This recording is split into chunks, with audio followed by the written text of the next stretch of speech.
Hi, good evening, everybody. Welcome to Ora Torah, if you've never been here before. I spent a lot of time preparing this shiur, and the purpose of this shiur is I try to research the reasons behind a lot of the things that we do, because they have a lot of meaning to them. The different Minhagim and the different practices we do some of them are very, very early sources. And when we understand better the reason why we're doing what we're doing, we understand what it means, what it's meant to signify, what it's meant to symbolize, and largely it's symbolic for us. Symbolism is for us, the people performing the Tahara. It gives so much more meaning and importance to what we're doing. So that's one primary focus I had over here, was to get an understanding and an appreciation for what we are doing. A second purpose I had in creating this year and initiating it was so that we can begin a discussion.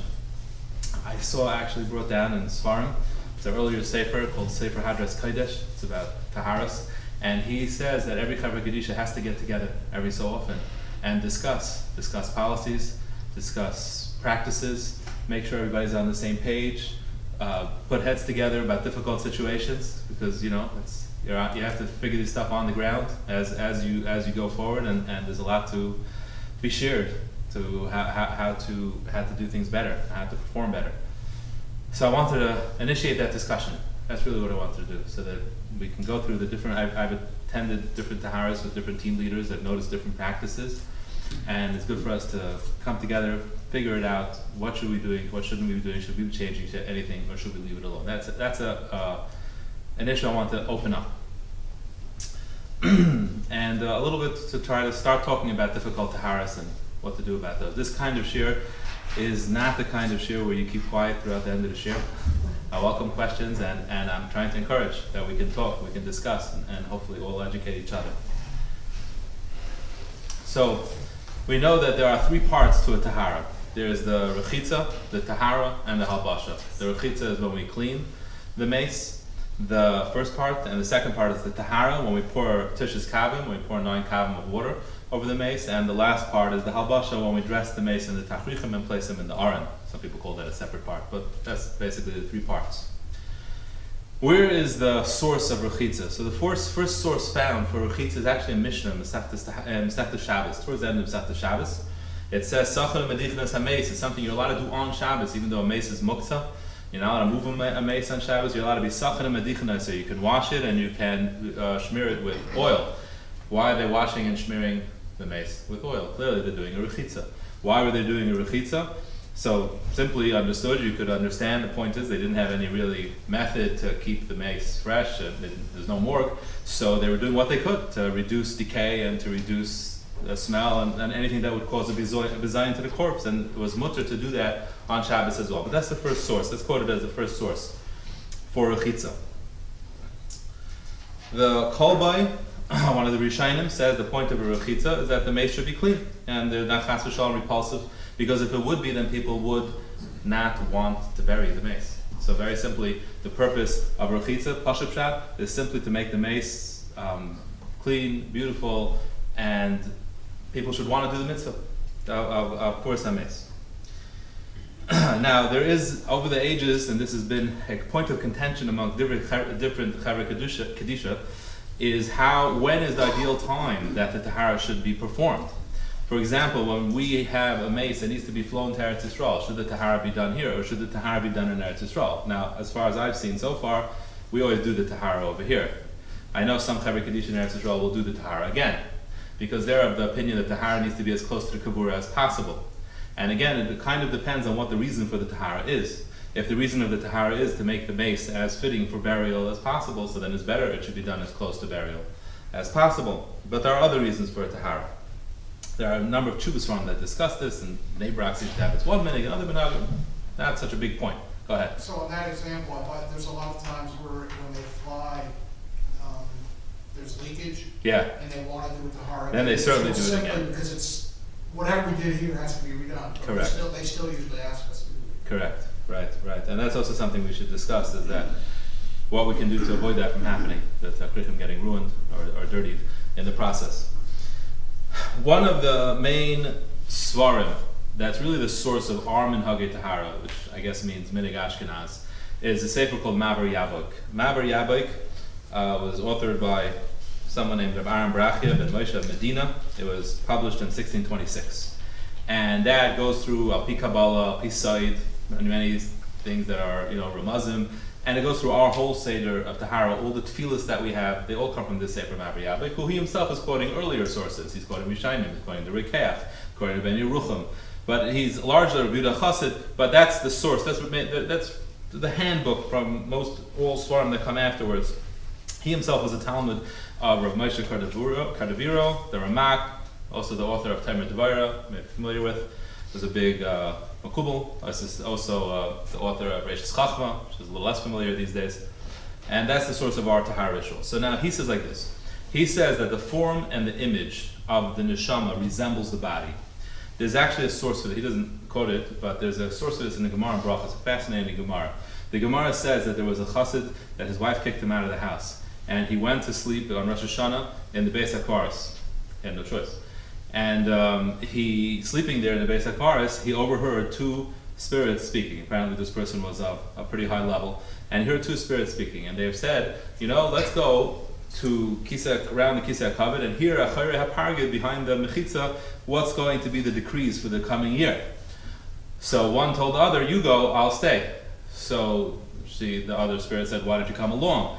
So he said, I'm embarrassed. Why am I embarrassed? Because I was buried with Machatzala Shal Kanim, a very, very cheap and dishonorable takrichim made out of reeds. So she was embarrassed to go. Now, who cares what she was buried in? This is her neshama we're talking about. Right? So clearly the way the person is buried, the way the body is treated, reflects on what the neshama actually appears like. So that means what we're doing to the body, the honor we're giving to the body, the way we're dressing the body, is going to be his image. L'netzach netzachim, forever and ever and ever. This is the way the person is going to appear. So that's what he says. That's the importance of doing a rechitza, to make the body as beautiful and as clean. And he says one very important hakpada is that the face should be free of dirt, which I will get to later. When we put on the Afer Eretz Yisrael, there's different ways of doing it. I've noticed, and I've seen in different svarim. Some people put only in the mouth and on the eyes, but other people scatter on the forehead as well. He seems to be not into that, but like I said, there's other sources for that. So that's the point he says. The point is that what we're doing to the body is actually going to reflect on the neshama itself. He also writes that he heard that, I'm quoting it, he says, I have heard that the mace is knowledgeable of what goes on in this world until you do the rechitza. When you do the rechitza, you're, so to speak, washing him away from the bonds of this world, and that frees the neshama to go up to Shemayim. And he learns this from a pasuk.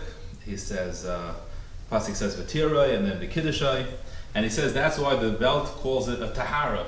Why should it be called a Tahara? It's a Rechitza. He says the Welt calls it a Tahara because you're purifying the neshama from all its earthly bindings and allowing it to proceed on to higher levels of Kedusha. So, important to realize, there's a Pashup Shat why we're doing the Rechitza. The Pashup Shat is that the mace should be pleasant and that we should be able to do the mitzvah of Kavura, Behidur, without being repulsed. There's a Kabbalah HaMace in that aspect, and then there's much more deeper concepts that we're doing and affecting the neshama, and we're affecting the neshama eternally. So it has great importance in that way as well.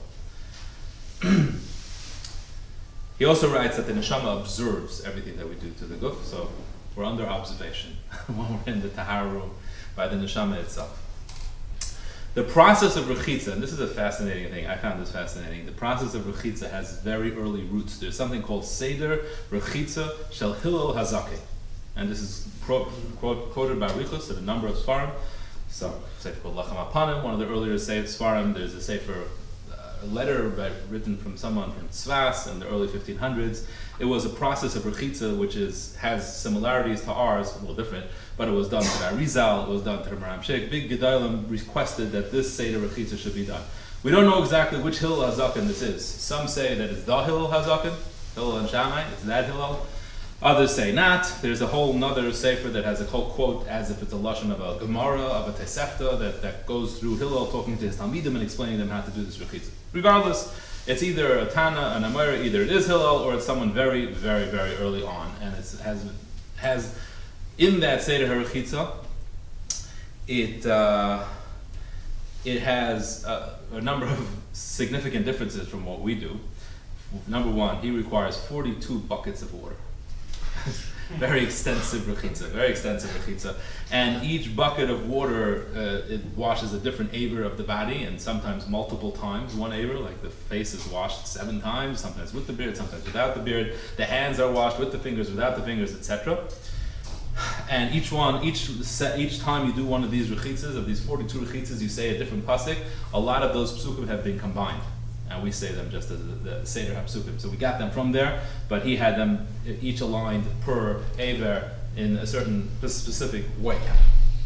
And obviously 42 is not a random number, it's the Shem Hashem, Shem Mem Beis. So you're binding the guf with HaKadosh Baruch Hu in a very special way. Each aver connected to another Shem of HaKadosh Baruch Hu, which he explains also. There are a number of halachas which are deduced from this process, the Seder Rechitza tells us, which we do have, which are applied to our every Seder Rechitza, which the Mavri Yabba quotes. So this Seder Rechitza is very relevant. The actual Seder Rechitza, the Mavri Yabba and others say, is only for someone that's very, very special. One thing I did understand from going through this Seder Rechitza is it gave me a little bit of an insight, which I didn't see anywhere, but it seems to be the pshat here, that when we're doing the Rechitza the way he describes, we know that every mitzvah, there are mitzvahs and says that correspond to each part of the guf, every single aver, every single vein, every single part of our body corresponds to a mitzvah. When we do the mitzvah properly, that part of the body in its spiritual sense is fed, is nourished, and is perfect. And when chas v'shalom we don't, then it's missing. When a tzaddik passes away, when someone of that level passes away, you can do a tahara to each part of the body individually because he has perfected every part of his body. So you could do a tahara and you could connect it to its kedusha, connect it to his tahara, because the body is perfect. When someone is not of that level, that wouldn't be a good idea to try to start pointing that out. You know, that each aver was perfected if it wasn't. So we kind of reduced it to the basics. We reduced it to the basics, the head, the arms, the legs, because every person does mitzvahs, and even Reikim Shabbat Yisrael, even the simplest people in Klal Yisrael, Malay mitzvahs, Karima, and they do many, many mitzvahs. So everybody has brought some perfection to his basic limbs. So that's the Seder Tahara we have has been simplified to cover the basics that he goes through, but he goes through at length. And that also gave me that kind of insight, what we're doing in a Seder Tahara. What we're really doing is bringing each limb to its perfection after a life lived with Torah mitzvahs.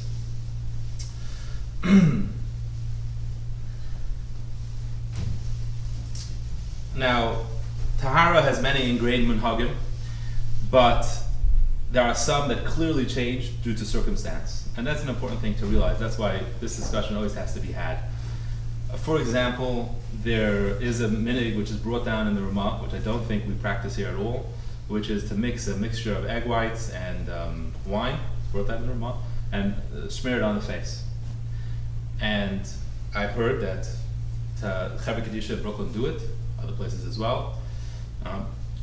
They make this mixture and they spread it on the face. It seems that the reason for it, I saw brought down in this farm, the purpose was because there was a point in time when that was the only method they were able to do, due to the pressure from authorities, that was the only method that they could differentiate between a Jewish corpse and a non-Jewish corpse.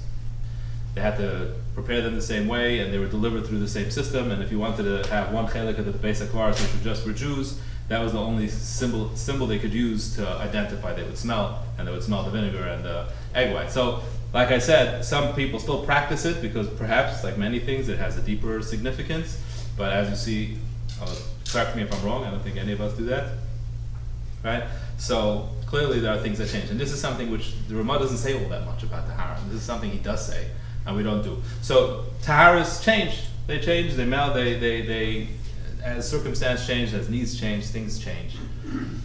Another example is that there's a hakpada also made in a number of svarim that a Tahara should be done within 3 hours of kavura.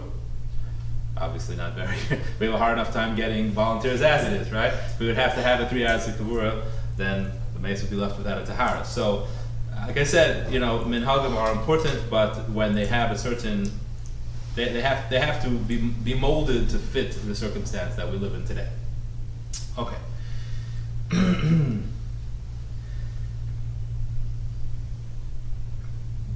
Just again, one other thing I wrote down I thought was fascinating is that the process of Tahara should be given so much kedusha and so much importance that a person is supposed to dress accordingly.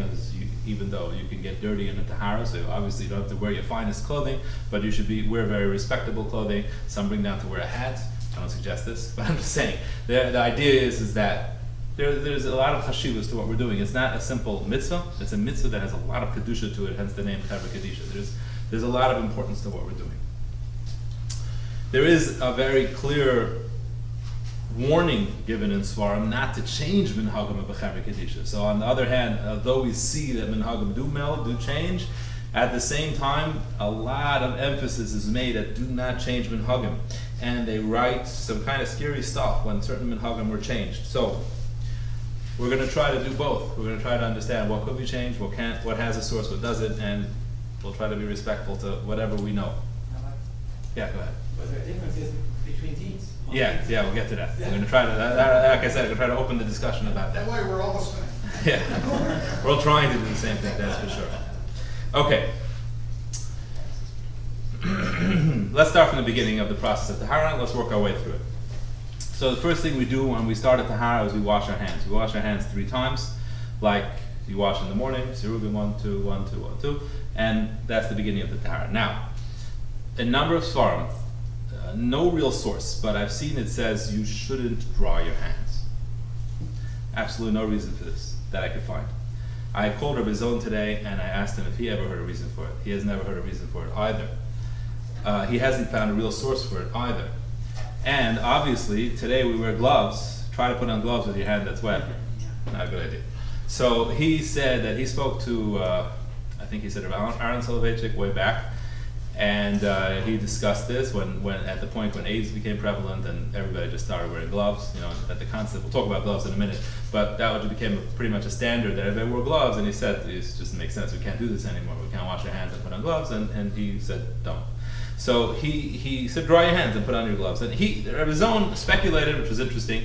He said after you go away from a kavura, you wash your hands 3 times. And then there is a minhag not to dry your hands. And he said the reason might be is because when you walk away from a kavura, you want to remember a little bit of what's going on. You don't want to dry your hands and forget and go back to your merry way. You want to bring it with you a little bit. But he says that doesn't make sense here. You're about to start a Tahara. Maybe when you finish a Tahara. When you start a Tahara, it doesn't make any sense. So he said he doesn't really know what the source is. He's not sure if it is valid. Regardless, nowadays we wear gloves. We're going to dry our hands and we're going to put on gloves.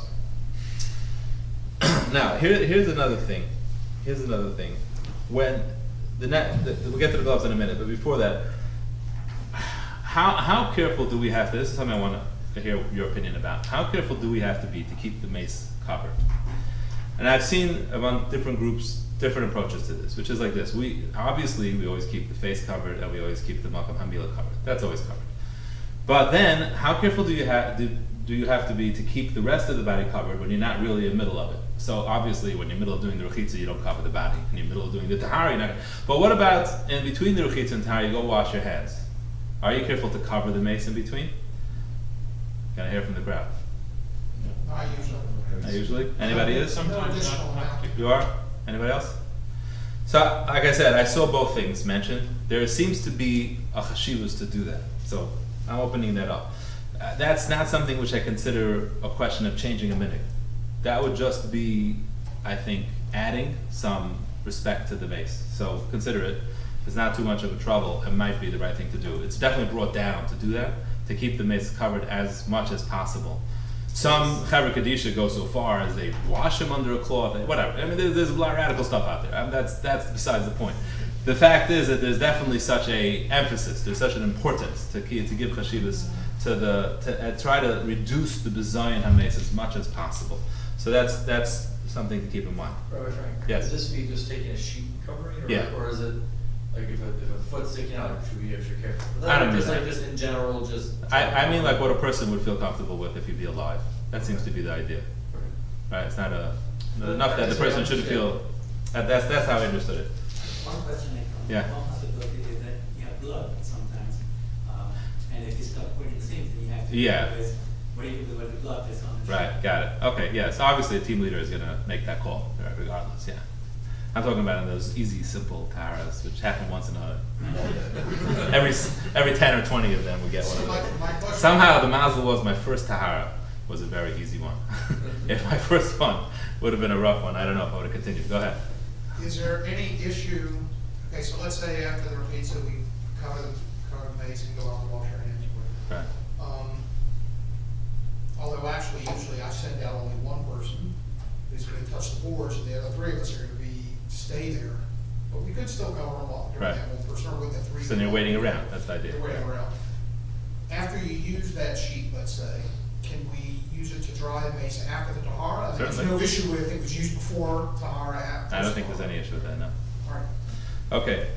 Now, we cover the two places, right? We always keep the face covered and we always keep the makam hamila covered. The makam hamila is covered, obviously, that's respect to the mace. The face of the mace is covered also out of respect to the mace, but there's another very important reason which everybody has to know. You cover the face of the mace for other reasons. Looking at a face of a mace is kashal shikha. Looking at a face of the mace causes a person's eyesight to dim. All these things are brought down in different svarim. The early svarim, we're talking about Gemara and Harius, Pri Chadash, Pri Mugadim, Hadras Elio. Other svarim bring this down. There's many other reasons why we shouldn't be looking at the face of a mace. Whatever, I don't want to go into the whole arichas, it's not that important, but there's a lot of other reasons why not to look at the face of the mace. That's important to realize. So it should be more careful not to look at the face of the mace. But also to realize that this isser is only histaklos. This is actually an interesting distinction that comes up in many other places in halacha as well. There's re'iyah and there's histaklos. Re'iyah means seeing something, and histaklos means looking at something, studying it. For example, in Hilchos Nida, there's a halacha, a person is not allowed to look at a makaimes hamagulim and his wife, but the issa is only his staklas. You don't have to run out of the room. You can see it. You just can't gaze upon it. You can't look and study it. Same thing with the face of a mace. When the face of a mace is uncovered, you don't have to make sure you're looking the other way. That's not the point. The point is not to study it. Now, sometimes that can be hard if you have to wash the face of the mace, if you have to do what you have to do. So obviously, then it's not a problem. You do what you have to do. That's not an issue.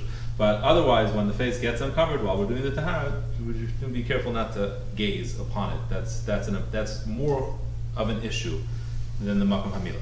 That's much more of an issue than the makam hamila. What is the issue? What is the issue? It seems to be esoteric. In other words, it can cause forgetting learning. It can cause damaged eyesight. All different kind of reasons that are mentioned. So those are all brought down in Svarim. Back to the gloves. We talked about that before. I just want to give some background to what was ever the discussion with gloves.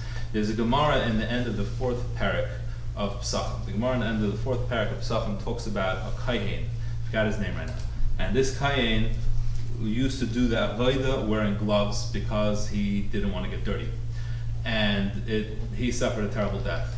It was a bizayon to catch him, the fact that he wore gloves. This is the source that the concept of wearing gloves while doing a mitzvah because you don't want to get dirty with the mitzvah is a bizayon to the mitzvah, which means we should consider it an honor to get ourselves dirty from a mitzvah. The Gemara says that during the Karban Pesach, when they shefted those hundreds and thousands of karbanis, the Kohanim were up to their ankles in blood. And that was a shevach, that was a praise for us to become so physically involved in a mitzvah. So that was then. That in other words, there was such a point in time when there was a hakpada not to use gloves, specifically not to use gloves when performing a tahara to show respect to the mitzvah that we're doing. Obviously, with the change of times and infectious disease and etc., that for all intents and purposes has passed. Like I said, we changed Minhagim as the time changes. So I spoke to Rabbi Zon today about it. He told me that, I forgot what year it was, in the 80s. He spoke to Rav Aaron Soloveitchik about this, and then Rav Aaron Soloveitchik was the one who was quoted in the Chicago manual that you shouldn't wear gloves. And again, with the advent of infectious disease, he came out that's not relevant anymore, and now everybody should wear gloves. And he said immediately there was a publication in a number of Yiddish-speaking newspapers that Rav Aaron Soloveitchik was said you should only do taharas with gloves, and they had a whole big brouhaha about it. I'm sure that nowadays everybody does it with gloves, Chassidish, Litvish alike.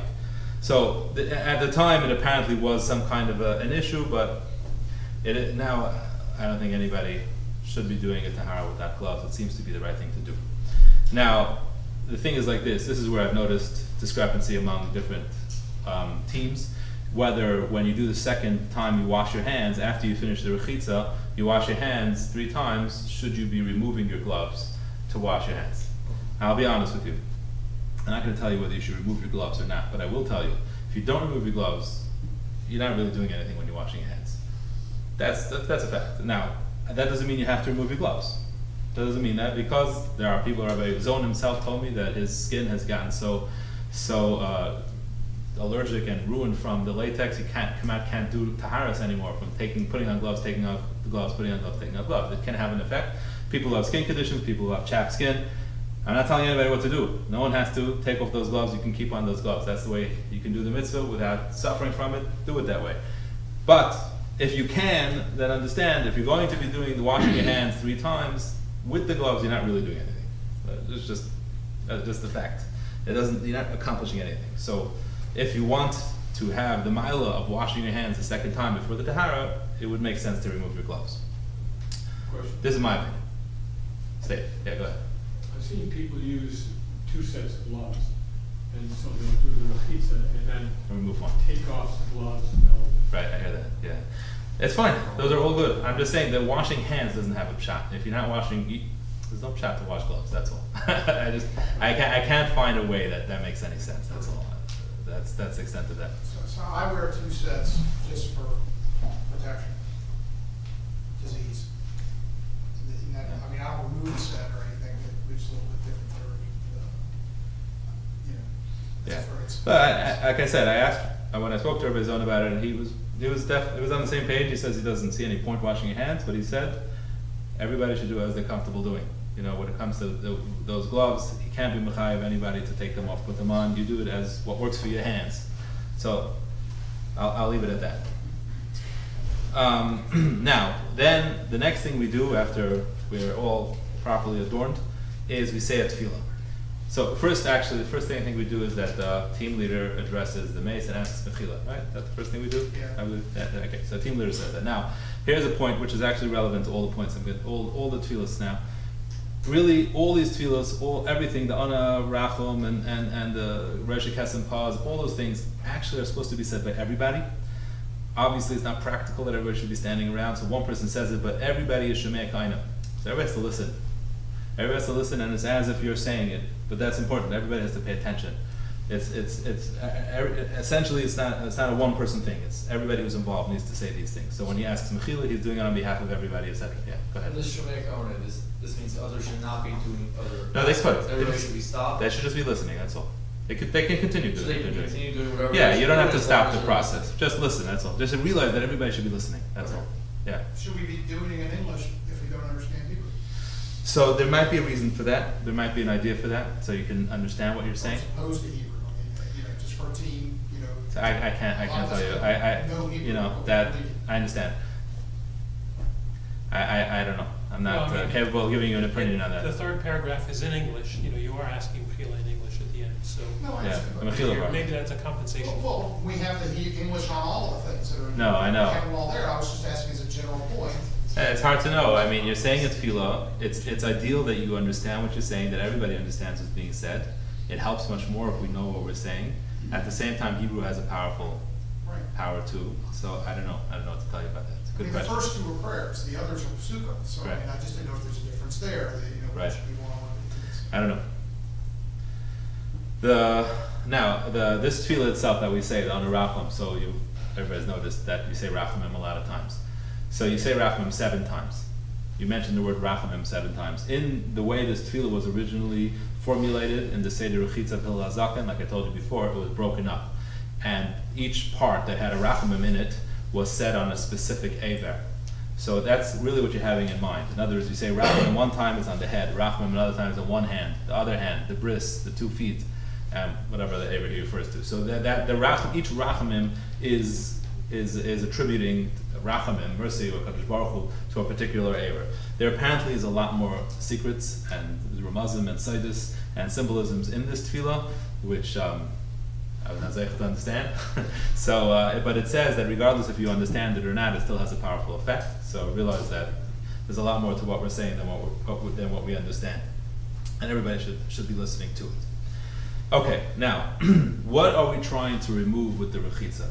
And this is fascinating because this is an ancient machlekes. There was different minhagim way back, the Chevra Kadisha, Prague, Hamburg, Vienna, and that whole area. It's called Ahu. It's like one part of Czechoslovakia, Germany. And their minig was that the point is just to wash down the body. It's not the purpose to remove chatzitzas. That's not the idea. That was their opinion. So they did a very cursory wash. That was the minig of all those kehilas. The minig which we do, which is Krakow, Hungary, Poland, and Russia, which obviously a much larger area of the world, they held the point is to remove chatzitzas. So obviously it was a much more intensive wash where you actually try to remove all foreign substances. I will say, and we'll get back to this, and it's important to understand this, when we get to what exactly are we trying to accomplish when we pour the Tisha Kavim, we're going to see that it's exactly the same thing that Tisha Kavim does to a live person. The purpose is to be metaher tumas keri. That's the purpose of Tisha Kavim. To the dead person as well as to the live person, it's the same.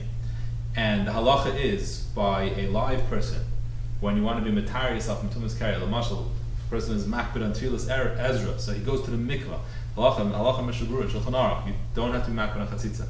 Chatzitza is not ma'akev in tefillas Ezra. So it's not an intrinsic issue, the chatzitza. If you left the chatzitza on the mace and then you did the tahara and then you realized, oh my gosh, I didn't remove the bandage, it does not invalidate the tahara. Don't have to do it again. It's that the Tisha Kavim works with chatzitzas or without chatzitzas, regardless. When we're trying to remove all chatzitzas, it's for another reason. It's to purify the body. It's just for the concept of the kedusha and the covet of the mace. We're trying to make it as pure. The way he came into the world, he should leave the world. That's the idea. It doesn't invalidate the tahara. So that was the two minhagim how to do it. So then why is the chatzitza such a big deal for one minhag? To the level of purity that we desire. We're trying to get the mace. The lashon they use is that the same way he entered the world as a baby is the way he should leave the world. With full purity. That's the idea. Yeah. But then it seems to be for both Tumas Kari and for the way he's entering into the world. No. The Tahara, the Tisha Kavim, is for Tumas Kari.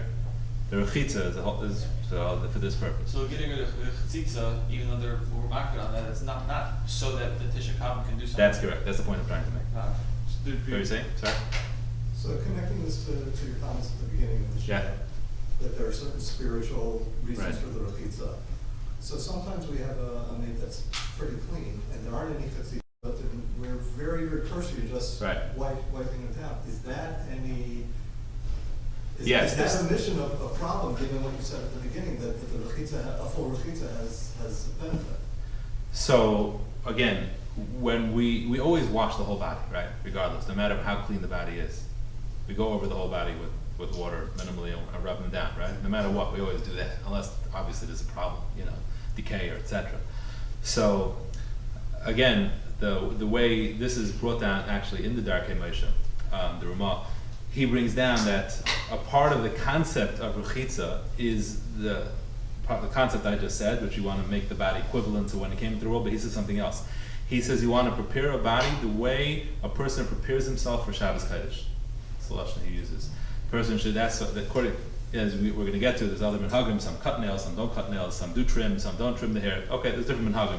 But the concept those minhagim came from was this statement that the Ramah quotes from, I believe the Maram Mintz, that he gave a tzavah to his people took care of him. He says, prepare me the way I used to prepare myself for Shabbos Kaddish. Because that's the way that's what a person's doing. It's coming to be Mekabel Pnei Shabbos Malchus, you're going to be Mekabel Pnei Ashchina. So the body needs to be prepared with that in mind. So to answer your question, regardless, we're going to give a person the shower, so to speak, that a person would take L'Kavod Shabbos. Yeah. One quick conclusion is that if it's just putting water on, you don't have to worry about ticking off all the things that if that would be, but I was saying that's not our minig. We do the minig that we try to remove all chatzitzas. It's clearly our minig. That's right? That's clear. That is our minhag. I think there are still people that have the other minhag, but our minhag, I think the majority of Chevra Kadisha, we do try to remove all chatzitzas. Okay, now. Do we have to rub when we're doing the pizza, or, I mean, if they're clean? If they're clean, no. I'm saying you gotta pour the water, you don't really need to Correct. rub anything. Not necessary, right, as far as I understand. It's just cleaning, basic cleaning. Okay, now, going through we're actually trying to clean the body, so we pull off the bandages and all that. So now, one thing that we should actually discuss together, and this is not such a great forum for it, but we've all had experience removing tubes, removing all different kind of things that a person unfortunately had at the point of his death. And we've had different experiences doing so. We just had a Tahara where we removed, there was a catheter line to the gallbladder, and when we removed it, it just kept on going and going and going, and it made it very complicated. So we should get together, we should I don't know how we should do this, because we should put our heads together on this, share our experiences, so we can all become more educated about what works, what doesn't work, what to expect, what not to expect, what kind of lines go where and what they're doing. You know, I think that would be very, that would be a big shailos for all of us. So I would love to get that into motion somehow, so I'm just putting that out there. We all had these situations. Another situation we just had, I was discussing it with Rabbi Zone, was that, I don't know if any of you have had experienced this before, where the mace had brown fluid coming out of the mouth and just wouldn't stop. And tried everything, moving the head to the side, and just nothing seemed to be working. So I was asking him, what does he do? So he said actually what we did do in the case was to stuff the mouth with cotton, and what he suggested, which I don't think we have there, was there's like a roll of cotton. Do we have that? Not cotton balls? Some of them have it. Some of them have it, but it's in the leader kits. Okay, so he said that's what ideally should be used. He said you start from the side and go across. The main thing is to get the whole sides. And then he told me that what he does is that he makes sure the head is very elevated at all times, and so the table remains at an angle. And in the aron also, try to keep the head elevated. And he said then in the aron he removes it sometimes if he's confident that it won't continue. Anyway, like I said, there's all these situations that come up, and we should talk about them to see what's the best, because it was very complicated at the time to try to figure out what's the right thing to do. Go ahead. So I just was learning Mishnayos and shailos. Yes. And it talks about there also with tying. Correct. So is that something, I've never done this as a lead, but So yeah, I've is that seen something it. I can do? Time what? The mouth is supposed to be closed. The mouth is supposed to be closed. So I'm going to get to that. But especially in terms of This- there's liquid coming in out. this case, yeah, right. So to address that, we've had that before, where the mace died apparently with his mouth open, and then rigor mortis sets in. Very hard to close it, and that a number of farms say you have to try to close it as best as you can. So I've been to Taharas where the leader has tied the mouth. Very hard. Yeah. Does not work. I'll tell you now, it doesn't work because it slips. What are you going to use? You use tachrichim to tie it. It doesn't really work. I could imagine ways that could work. We would use rubber. There are things that could work.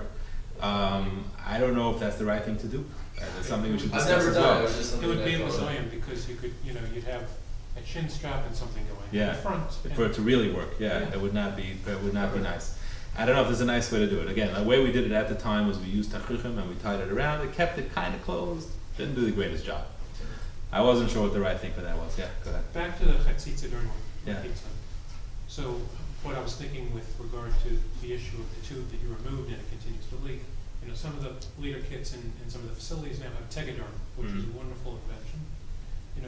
You can place the tegaderm over that wound, which will, prevent it from getting out. So we did that. I'm presuming Right. that That worked. It worked eventually. We had to do That two. is a- It worked the first time, I was concerned. that is So you're creating a chatzitza. Right. The first one. But like I said, it's not a Trying to do problem. chatzitza, Right. I'm hearing you say that that's not a problem. It's not going to actually disturb the Tahara part. We would prefer it not be on there, but actually, if you consider the alternative, that the mace will be even more desecrated by letting it go, so that's why that's better. Right, exactly. Okay. But Yeah. What's the mile of removing the tube in the first place? Like, you know you're gonna cause. No, so it's true. If you know you're going to cause a problem, then obviously don't. Like there are some tubes that you know won't. For example, a catheter. So if you do it correctly, you can remove it and there won't be any problem. You know, whatever you wash off, and it'll be fine. There are other tubes that no, yeah, you're right. It's risky and it's probably better. Again, like I said, we should put heads together about which ones are just simply not worth the risk. It's not worth it to remove them. We're gonna lose more than we're gonna gain. Part So of it is not all of us have medical degrees and we're trained to all the. you know what? I think I've gotten very educated, I'm just saying. and I haven't been to that many Taharas. You know. Yeah. So, Sorry, go ahead. Should we try to figure out before doing Tahara if the person was on an anticoagulation medicine? Because that affects the. How are you gonna figure that out? I mean, Is it's not making there any way that we can get? I'll have them give us that information. It would be a HIPAA violation, but unless we can. The funeral homes has been very reluctant to reach back to the families to give us that information. In the funeral, like you were just saying, they don't know. Yeah. Okay. Anybody else? But we have the other thing. Dr. Cooper, yeah, go No, ahead. it's Yeah. just, I mean, I think it's, the issue is experience of Rabbi Zahn when he's come here, when he's come here for training sessions in the past. He has encouraged people to remove the tubes. You should try as much. Should try, but the problem. It's a bigger covet for the mace that he shouldn't He's have tubes coming all out, obviously. He's coming from Yeah. the perspective of, people who are doing, in Queens where they're doing, people who have vast experience, they have set teams. So they know how to do Here we it. have Right. range and different, Yeah. people working. I think our team leaders have seen just about everything. That's what my experience has been. That they were familiar, but then again, it always helps, like I said, to share information, and we could just get wiser that way. So I've done go it ahead. both ways. Bob? I've done it both ways. I've removed it and I've And had you've left it. situations where you just tie a knot, clip it short and leave it. Right. Okay. One other thing. This is an interesting thing that I didn't find so much, but Rabbi Zon was telling me about this, and I have never seen this actually in practice. I don't know what we do. Regarding false teeth. So in the manual it says that if the teeth are loose, then you should remove them, and if they're not, then leave them in. So he told me like this, which he stuck with what it said in the manual. He explained to me as follows. What he discussed this apparently with Rabbi Michoel Frank. That's what he told me. So that's how. That any time there is a false limb that's replacing an actual body part, and he said even a false arm, a false leg prosthesis, those need to be buried together with the mace, and ideally you should connect them after you did the whole rechitza and everything. Connect them and put the techrichim over them as well. And he said that the false teeth, the same thing. The false teeth, he's not makbid to put it back in. He says other people are. He's not, but he does bury it together with the mace. So it should be buried together with the mace, regardless. I asked him about contacts. He said he's never had that in 30 years, but he's sure he's going to have it eventually. But yeah, so that would be the same concept. That's not replacing a part of the body. Glasses, etc. All those things are not hearing aids. Those aren't actually replacing a part of the body. Those don't need to be buried with the mace and should not be left on. So that was the rule that he gave me. Now, one interesting thing I saw in a number of svarim that they put a big emphasis that try not to get water in the mouth. Obviously, this is very tricky to do.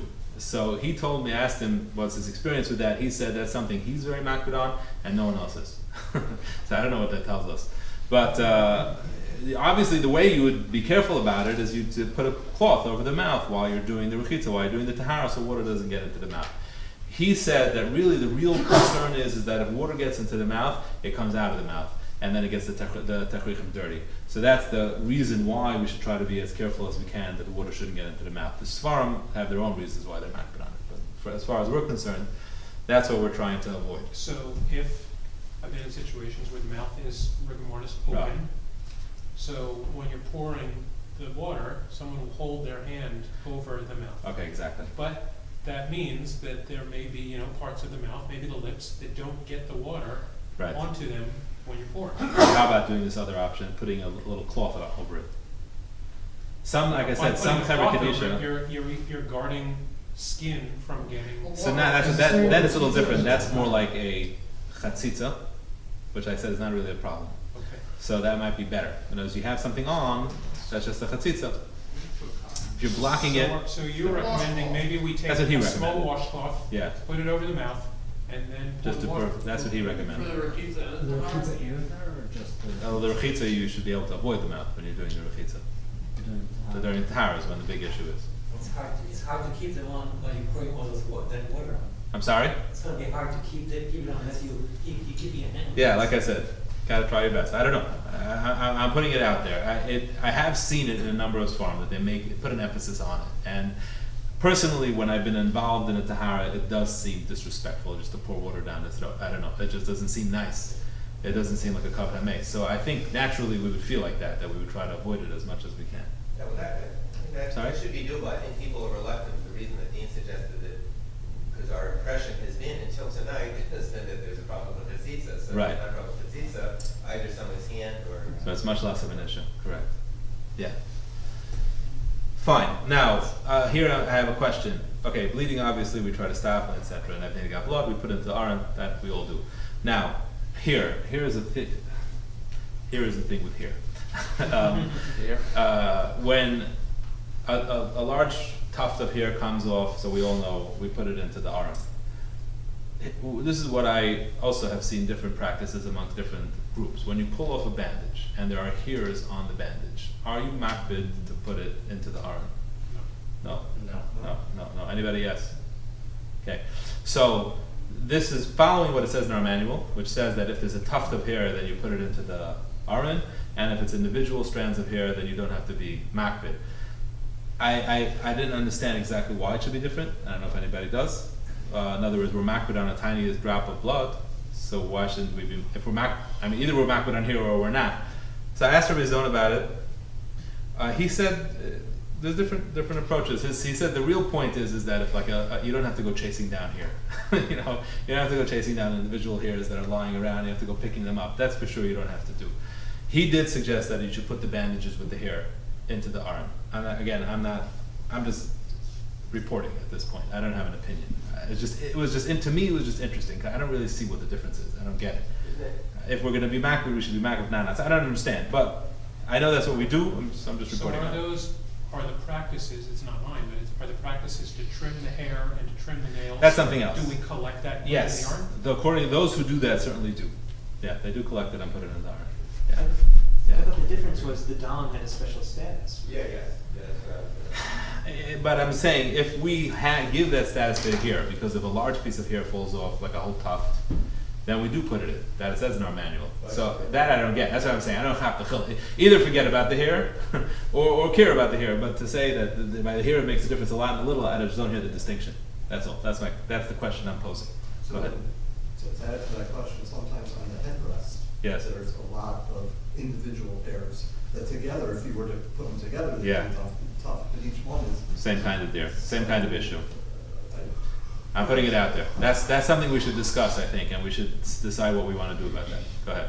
Perhaps the tuft can be considered just a critical mass and could distinguish it that way. I hear. I mean, that seems to be the argument here.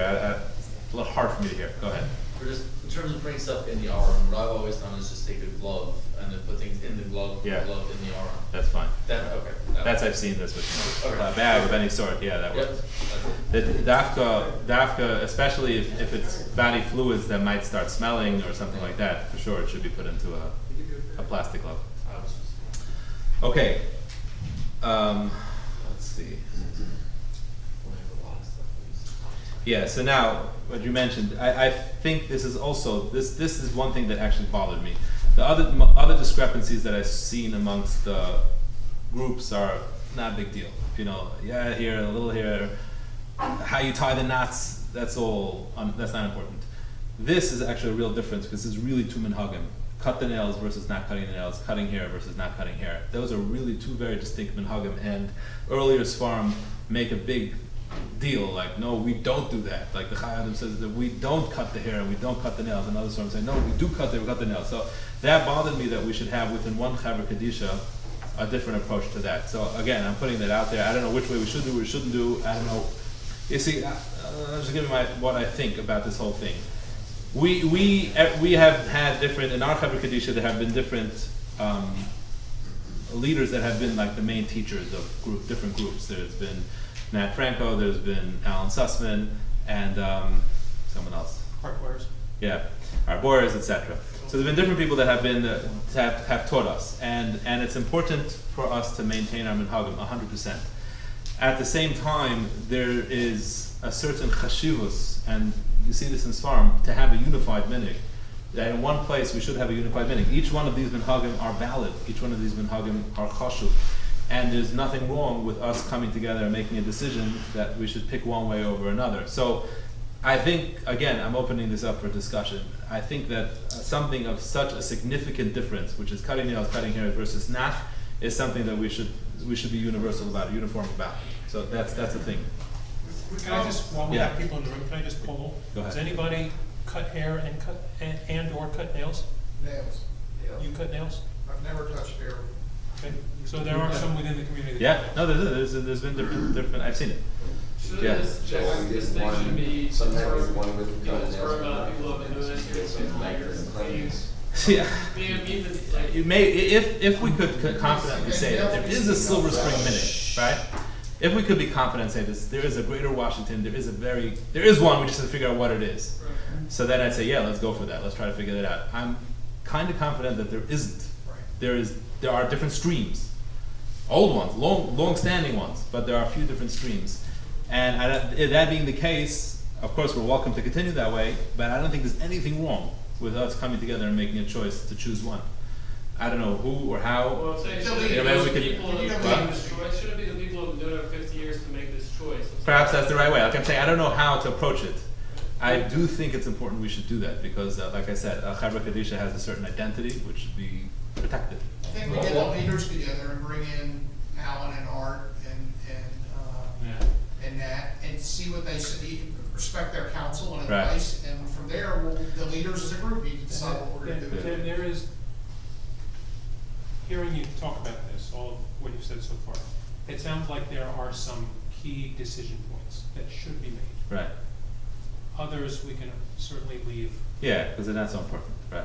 So, we can certainly pull together sort of the wise counsel of the old timers That would be great. and the current leaders. That would be the right way to do address this. Okay. Is there Yeah. some basis in literature for cutting hair and nails? There is. There's two, as I'm trying to say, there's two very distinct minhagim, very old minhagim. And like I said, the fact, it wouldn't have bothered me, except that I saw each proponent of the minhag very strongly saying not to do the other way. So that means that they're really very different minhagim. It's like we would have an Ashkenaz Sfarad way of doing it, and within one Chevra Kadisha, it shouldn't be that way. That's the point I'm trying to make. Okay. Let's go a little further here. So now we say the psukim, right? Resha Kesem Paz. These are psukim in shiur. So first of all, why do we say these psukim? I mentioned a little bit before, but the Pashup Shat, and this is an important thing. The reason why we're saying these psukim is because we're trying to internalize that every human being is beautiful. Every human being is Resha Kesem Paz. Every human being is Yada Glilu Zahav. Every human being has beauty, intrinsic, inherent beauty. And when we're dealing with a mace, and especially when it's a difficult Tahara, it's very important to internalize that, to raise up the kavod of the mace. And that's what we're trying to do when we say this psukim. That's the Pashup Shat. That's the Pashup Shat. Very important to realize that.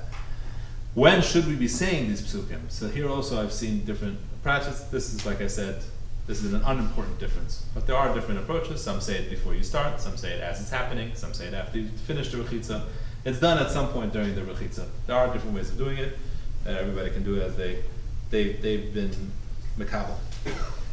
But everybody should be listening and understanding what we are talking about. Okay, let's go to the 9 kavim, the Tahara, the second part. So I was very surprised to find this because obviously we all wonder, a mace is an aviyah v'esatuma, right? The mace is the biggest tumah possible, so what are we doing? What exactly are we being matara him from? And the answer is so simple that it is astounding. So before I give the answer that I did find, Rav Moshe has a tshuva, an Igros Moshe, where he's writing about putting the mace into a mikvah. I understand that in Eretz Yisrael that has become much more commonplace. They build mikvahs as part of the Tahara, they do, and then they lower, and Baltimore also I believe they have that. They have a mikveh as part of the Tahara, and they just use a mikveh, they don't do teskavim. Rav Moshe very strongly discourages the practice. He says you should not do that. He says it's extra cost, it's going to become extra cost for the people the family, it's not right. There's no reason why people should have to pay extra. Maybe big tzaddikim, if they want it, you can figure it out. But otherwise, he says, don't do it. Now he writes, and this is the language I want to quote. He says, after he dies, you can't be mitahar him. And he says, whatever Averis he did, this is not going to change by doing this tahara. He says, Masha Metzinu Seder Rechitza, this that we have this Seder Rechitza, and there's this concept of Tes Kavim. And Ogu came B'cholam Mekaimis, Vada Yesh Lasas Av Shelo Yudu Lanu Atam. We do it even though we don't understand the reasons. Rabbi Moshe said, I don't know why we do this. I don't understand this. And he says, Ki yesh lezevadei taimim gedolim. There are great reasons for this, asher godlim mesichlenu, that are greater from our capability of understanding. Ve'ein anu rishoyim lahar b'zeh, and we have no permission to even think about it. So there's just a very valuable lesson from Rabbi Moshe, just to give the proper respect to the Minhagim that we do. Okay, that having been said. The Rabbis gave a reason before. Yes, so that's what I'm getting to. So that having been said, there are other svarim that do give a reason. Ramesh is just, he's kind of disagreeing with what they say. But there are svarim, the Chacham Sadim writes, sefer called Kuntras HaYichieli, he also writes, and he says like this. He says, look, we go to the mikveh, Tfilas Ezra. Why? Because of Tumas Keri. We're Tameh, we're all Tameh Meis. That Tameh Meis doesn't go away when you go into the mikveh, you need Paraduma for that. So we're just as Tameh before as we are afterwards. Nevertheless, there is a Tahara for Tumas Keri. There's a Tahara for that. And that Tahara is either mikvah or Tishas Kavim. And it works to remove that Tumah individual from the Tumah of Tumas Meis. He brings Kuntras HaYichieli, gives just something just to finish this point. Kuntras HaYichieli adds more to this, and he says that the Tumah that comes from a Kadosh Baruch Hu, which is Tumas Meis, HaKadosh Baruch Hu removes that. A Tumah that comes through a person's actions, like to carry, a person has to remove that. So therefore, that's why he says we do the Tahara of Tes Kavim. It removes Tumas Keri from the Meis. And therefore it has the same status as Tahara of Tumas Keri. That's what Tes Kavim are. I know we're running short on time, so I'm going to ask quickly. Sure. There are times where we have a mace where I don't feel comfortable pouring that much water on them. There's correct. Skin You're worried that's skin's loose, gonna come there's off. That's opening, right. there's open wounds, and even with bandages being taped on. Right.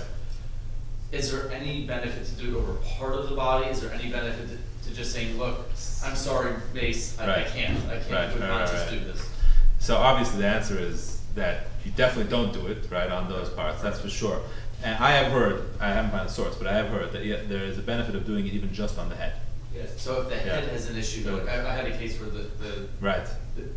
there's a wound. Right, I understand. Right. So you do what you could do. I think that's what it sounds like. There's a point. Would it be fine to just miss the head and just kind of start the chest and the arms? Like there still would be that. Again, from what I understood. Okay. No, I had a shot once and called. It was very much that someone. He said to do it just on the head. Right. Rabbi said the minimum you should try for is just the face. So if you can't do the head, if you have an issue, a cranial breakage or something, he said if you can somehow cover it and just do the face, if you've done something. Okay, let me clarify one last thing. With the boards, right? So we wet the boards. So I also just want to clarify that the wetting of the boards, the purpose is to allow more water flow. We're not being metaher the boards when we make them wet. That's not what we're doing. We're just making them wet, simply wet, so that the water make it easier for water to get to all parts. So they can be metal. Well, They can be metal. right. Now the whole concept, no, but that's what I'm getting to.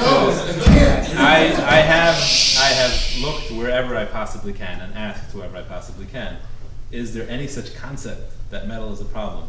And as of yet, I have not found or not heard that there is such a problem. So I have not heard any issue. Now there is an issue, a minute, not to have metal in the aron.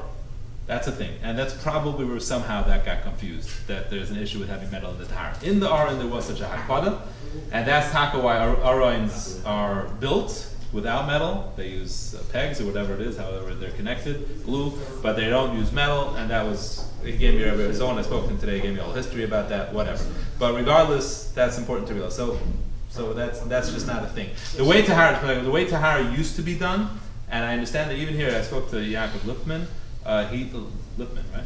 he told me that in one of the places here, they actually did it standing up. That's the way it was brought down. Originally, that was the ideal way to pour Tish's Kavim, and then you didn't need all these boards. The mace was standing up. They had the table collapse on one side, and then they strapped the mace under the arms on the top, and they had something under the feet, so the mace was held up standing up, and you pour the water, and that was great. It's so much simpler. I went all over the mace, all parts of the body.